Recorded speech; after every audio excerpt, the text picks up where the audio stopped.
What this Congress is trying to do with health reform bill isn't something of an exercise of policy wonks and think tanks. When it comes right down to it, what we're trying to do is bring fairness and hope to the American people.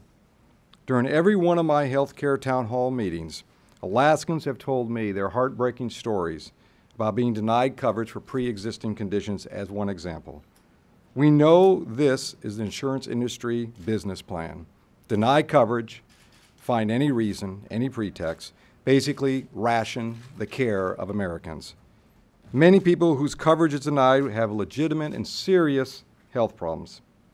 We suppose to accept that it's appropriate for insurance companies to make the cold, calculated business decision that they won't cover someone if it is likely the company will have to pay for treatment.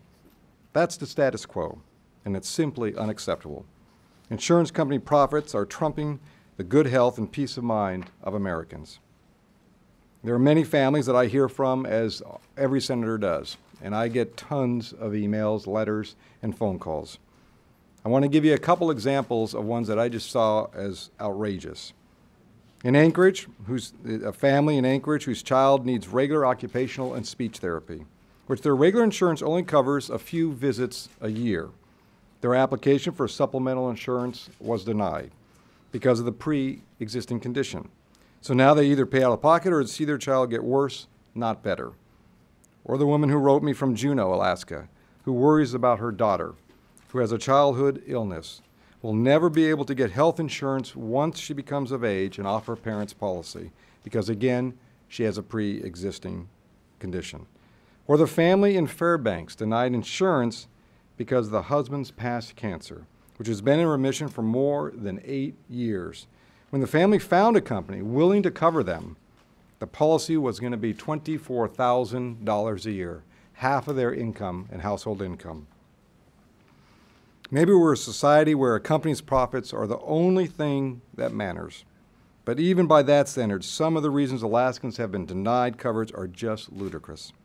All of these stories I mentioned today came from Alaskans who have spoken to me at town halls, or as I said, have written me letters or emails.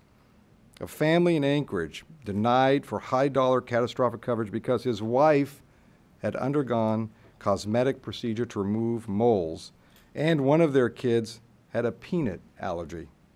Or the young woman who found herself unemployed, uninsured for the first time since graduating college, only to have her coverage denied because the insurance company decided that the past bout of strep throat counted as pre-existing.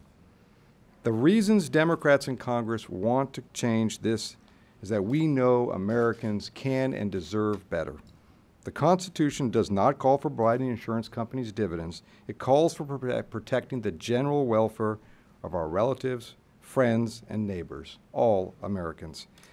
I want to, before I introduce the next speaker, say again, the Bill of Rights, what I heard in my town hall meetings over and over again was, tell us what's in this. Keep it simple and help us understand. What you heard from both Senator Stabenow and Merkley is why we have the Bill of Rights here.